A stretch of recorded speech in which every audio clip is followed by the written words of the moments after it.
Will there be a sudden, earth-shattering event like so many predict? For thousands of years, monotheism has predicted some sort of earth-changing event. Some call it the end times, others a rapture, and others the return or arrival of the Messiah. These days, there are New Age virgins talking about things like motherships from the galaxy coming to introduce us to a whole new universe. As a reality-based reporter, gathering information from the real world, religious beliefs fall out of my purview. Nonetheless, over 3 decades of reporting from the highest levels of the world power have left me with enough hard evidence to be convinced that we, at the very least, are entering a new age. Let me start with some of the weirder stuff I have encountered before getting down to here and now confirmable evidence for this. There's a shelf I keep in my brain where I store information that does not fit into my worldview, and I'm not sure what to do with.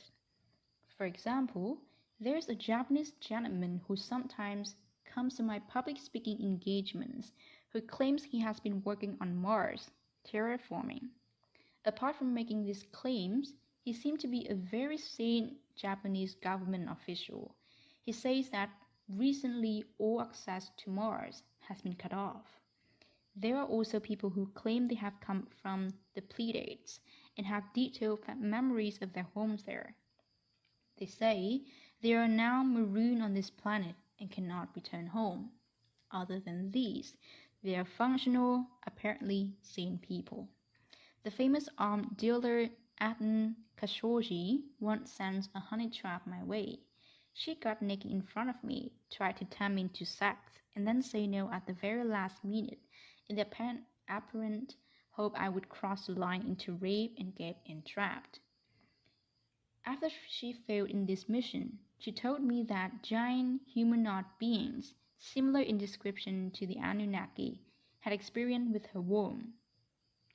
Japanese gangsters and professional assassins have also told me they have memories of being experimented with.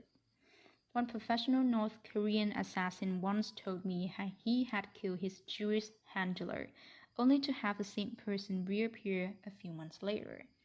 These are people I have personally met.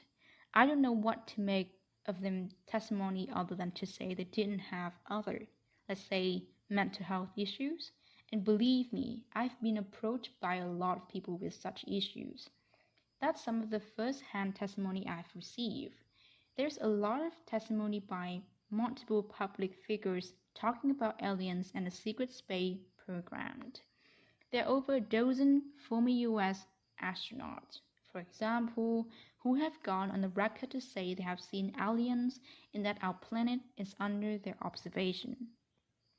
The most notable alien disclosure public figure is probably Paul Heyler, the former Canadian Defense Minister, who says aliens have been visiting us for thousands of years. This is exactly what I was told when I visited the P2 Freemasons in the Vatican. They told me they had been in contact with these aliens for millennia and knew them when angels, devils, demons, spirits.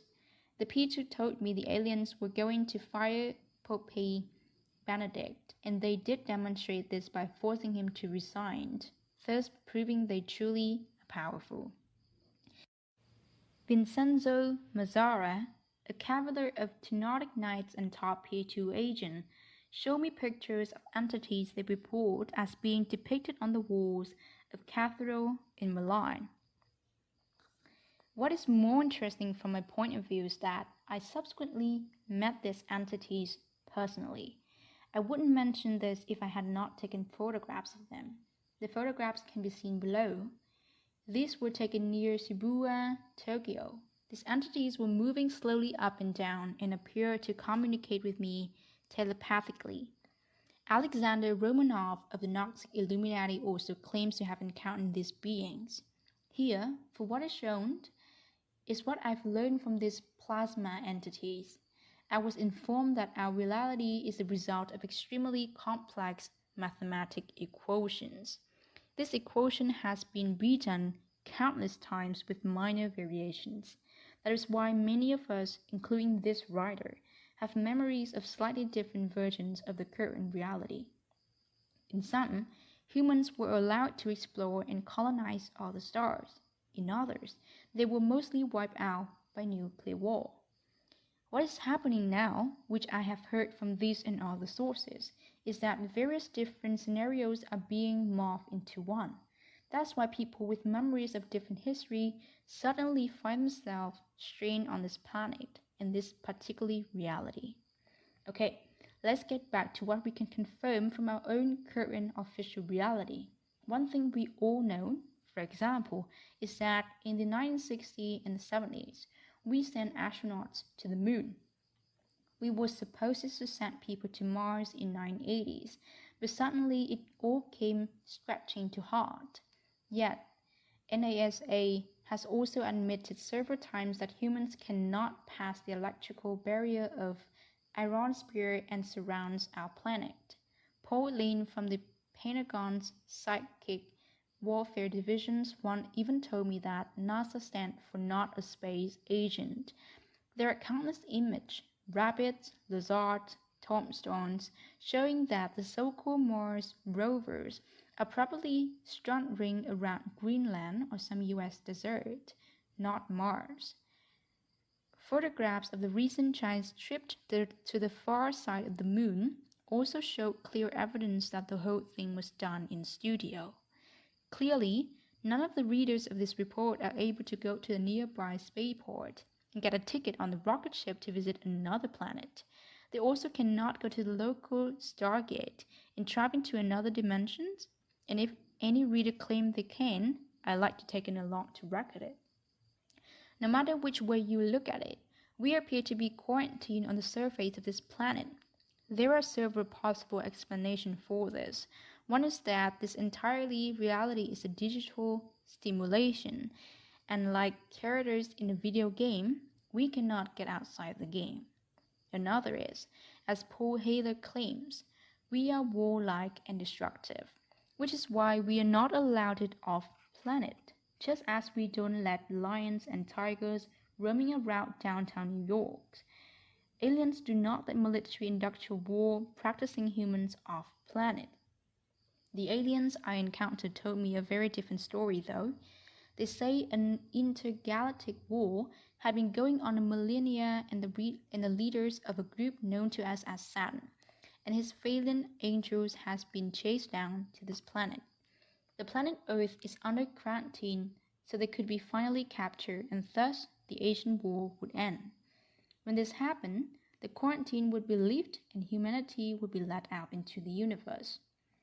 No matter which of these alternatives you favor, or even if you think none of the above is true, there is a practical here and now way to start a new age or end times event through our own actions in the here and now reality we all share.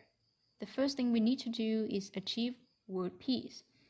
This is something we humans should be able to do without any divine intervention.